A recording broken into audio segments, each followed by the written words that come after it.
जब भी किसी मूवी की हाइप होती है और वो सुपरहिट होती है तो पोलराइज रिएक्शन जरूर निकलते हैं। एनिमल के टाइम पे भी हमने यही देखा और अभी पुष्पा 2 के साथ भी वही हो रहा है। तो पुष्पा 2 के सभी नेगेटिव पॉइंट्स को दिमाग में भर के मैं फिर से पुष्पा 2 देखने गया कि ये नेगेटिव पॉइंट्स आखिर में जस्टिफाइड है भी या नहीं। पर फिर भी मुझे ये नेगेटिव पॉइंट्स गलत ही लगे। क्यों, आओ जानते हैं। नंबर 1, मिसयूज ऑफ फाफा यानी फाद फासिल। बहुत से ओपिनियन ये आए कि फाफा को इस मूवी में मिसयूज किया गया, पर दूसरी बार देखने के बाद भी मैं ये कह सकता हूँ कि फाफा को कहीं भी मिसयूज नहीं किया गया है। हर मूवी में कैरेक्टर की डिमांड अलग होती है। तुम लोग ये एक्सपेक्ट नहीं कर सकते कि आवेशम या ट्रांस वाले कैरेक्टर ही फाफा हर मूवी में प्ले करे। मूवी के स्क्रिप्ट के हिसाब से कैरेक्टर का स्क्रीन टाइम और कैरेक्टर का प्रोग्रेशन लिखा जाता है और पुष्पा 2 में फाफा पूरा छाए हुए हैं, वो चाहे कॉमेडी हो, पागलपन हो या फिर एक्शन। और अगर किसी को लग रहा है कि फाफा को मिसयूज किया गया है, वो जाके सोनी लिव पे बोगनविला देख ले। ये एक अच्छी थ्रिलर मूवी है, लेकिन वहां पे फाफा का रोल बहुत ही बेकार लिखा गया है और पुष्पा 2 में कहीं पे भी फाफा को मरा हुआ दिखाया नहीं गया। तो ये भी हो सकता है कि पुष्पा 3 में वो दोबारा आए। सेकेंड पॉइंट, स्मगलर डूइंग पूजा। जब स्मगलिंग का काम पुष्पा कर रहा होता है तब वो पूजा करता हुआ भी दिखाई देता है। पर हमें ये नहीं भूलना चाहिए कि पुष्पा एक रियल लाइफ कैरेक्टर है और वो जो कर रहा है वो सिर्फ पर्दे पर है।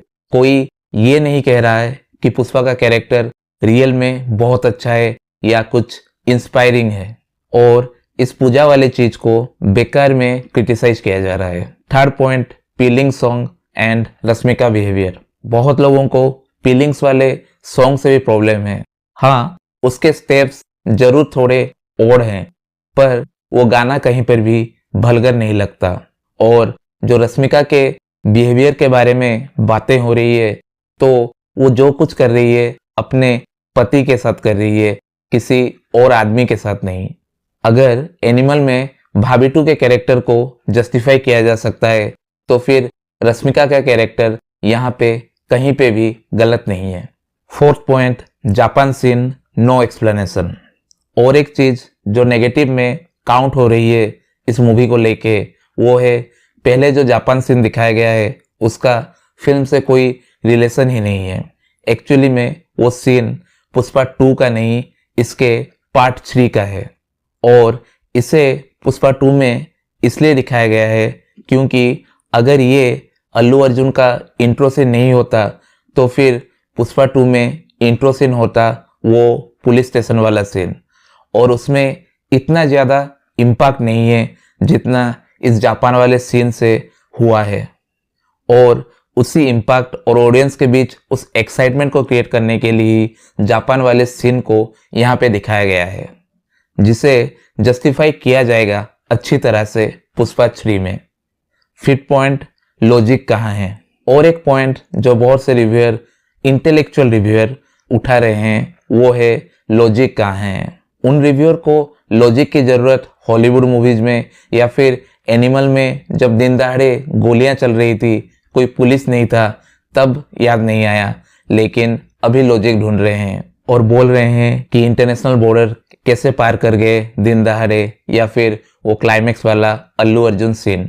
अगर मूवी के अंदर कोई सीन कन्विंसिंग लग रहा है तो उसमें लॉजिक ढूंढने की कोई ज़रूरत ही नहीं है। इसे सिनेमैटिक लिबर्टी कहते हैं। पर क्या करें, कुछ लोगों को कुछ मूवी में सिनेमैटिक लिबर्टी सही लगती है तो कुछ में नहीं। ओवरऑल पब्लिक मूवी को एंजॉय कर रही है और 10 दिन होने के बाद भी मूवी के टिकट्स मिल पाना अभी भी थोड़ी मुश्किल है। अभी भी मूवी बहुत सी जगह पे हाउसफुल जा रही है। मैं जब फर्स्ट डे फर्स्ट शो गया था तब यंग ऑडियंस थी और आज जब दोबारा गया तो फैमिली ऑडियंस थी। फिर भी वही एक्साइटमेंट, वही चीयर और वही क्लैप्स सुनने को मिले। और यहाँ तक कि आज एक बच्चा, 5 साल का बच्चा होगा, वो अपने फादर से पूछ रहा है कि पापा पुष्पा 3 कब आएगा। इस लेवल का एक्साइटमेंट और क्रेज है।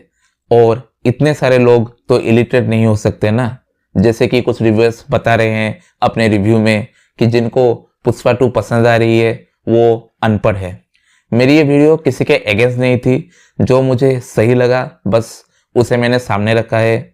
अगर वीडियो पसंद आई हो तो लाइक और शेयर कर देना, और अगर कुछ गलत लगा हो तो कमेंट बॉक्स खुला हुआ है। मिलते हैं अगली वीडियो में।